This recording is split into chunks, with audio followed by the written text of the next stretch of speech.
غازی منی vlog میں خوش آمدید۔ آج صبح سویرے آئی بی اے کراچی میں MBA کرنے والے اسٹوڈنٹ کو دینی مدارس کے موضوع پر آن لائن لیکچر دیا۔ اس کی تفصیلات کالم میں پڑھیے گا۔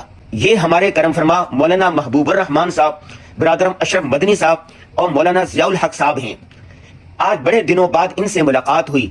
ہم نے انہیں خوب لطیفے سنائے، مختلف موضوعات پر گپ شپ بھی ہوئی اور ماضی کی یادیں تازہ ہو گئی۔ اللہ تمہیں یوں ہی مسکراتا اور سلامت رکھے۔ آپ بھی آمین کہہ دیجئے گا۔ یہ ہمارے استاد حضرت مولانا قاری عبدالرشید صاحب ہیں۔ یہ ہمیں بتا رہے ہیں کہ ہم نے گھر پار کر کے پسماندہ ترین علاقوں میں انسانوں اور جانوروں کے لیے صاف شفاف پانی کا بہترین انتظام کیا ہے۔ سینکڑوں کی تعداد میں انسان اور جانور پانی کے ان کنووں سے استفادہ کر رہے ہیں۔ حضرت قاری صاحب کی اتنی خدمات ہے کہ اس پر پوری کتاب لکھی جا سکتی ہے۔ نماز عصر کے بعد نکاح کی تقریب سے خطاب کیا۔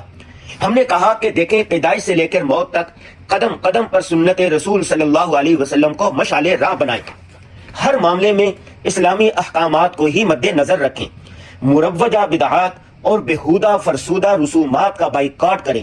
آج کی ضروری بات بہت اہم ہے۔ آپ اپنے ارد گرد بسنے والے غریب، مفلوک الحال اور نادار افراد کو گرم لحاف فراہم کریں۔ 1500 کی رضائی کسی ٹھٹرتے ہوئے انسان کو زندگی فراہم کر سکتی ہے۔ اللہ حافظ۔